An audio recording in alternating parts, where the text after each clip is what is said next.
लाडक्या बहिणींची 5 टप्प्यात चौकशी।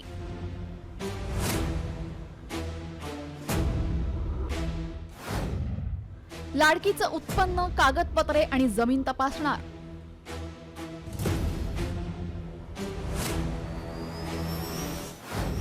अंगणवाडी सेविकांकडनं लाडकींचा पंचनामा। महायुती सरकारला लाडकी बहीण योजना डोईजड झालीय। लाडकीमुळे इतर योजनांवर मोठा आर्थिक परिणाम झालाय। त्यामुळे आता या योजनेची काटेकोर अंमलबजावणी केली जाते।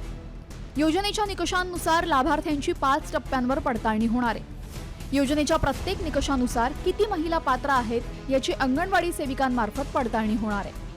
4 चाकी गाडीवाल्या लाडक्या बहिणींची सर्वाधिक संख्या पुणे जिल्ह्यात आहे। आर्थिकदृष्ट्या सधन असलेल्या पश्चिम महाराष्ट्रात अपात्र बहिणींची संख्या जास्त ठरणार आहे। लाडक्या बहिणींची कोणत्या 5 टप्प्यांवर पडताळणी होणार आहे पाहूया।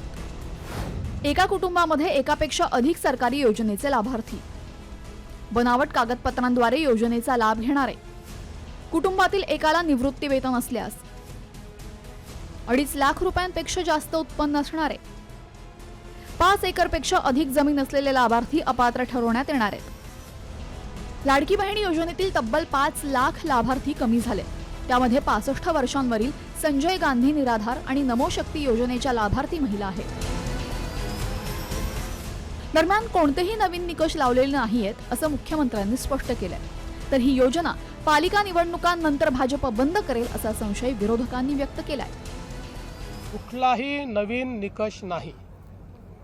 योजना घोषित केली त्यावेळेस जे निकष होते त्या निकषांपेक्षा वेगळं ज्यांनी अर्ज केला त्यांच्यावरच ही कारवाई होते आहे।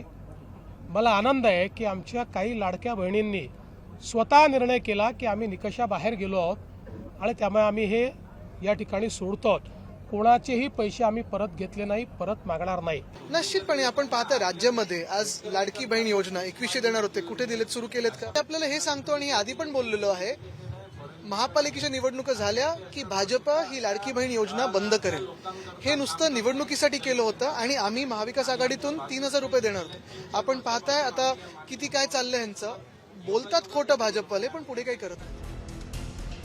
केंद्र सरकारची शेतकरी सन्मान योजना आणि राज्य सरकारच्या नमो शेतकरी महासन्मान योजनेअंतर्गत शेतकऱ्यांना वर्षाला प्रत्येकी 12,000 रुपये दिले जातात। या दोन्ही योजनांच्या 19 लाख महिला शेतकरी लाभार्थी आहेत। या योजनेतील महिला लाडकीचा लाभ घेत असतील तर त्यांचा अर्ज बाद केला जाणार आहे।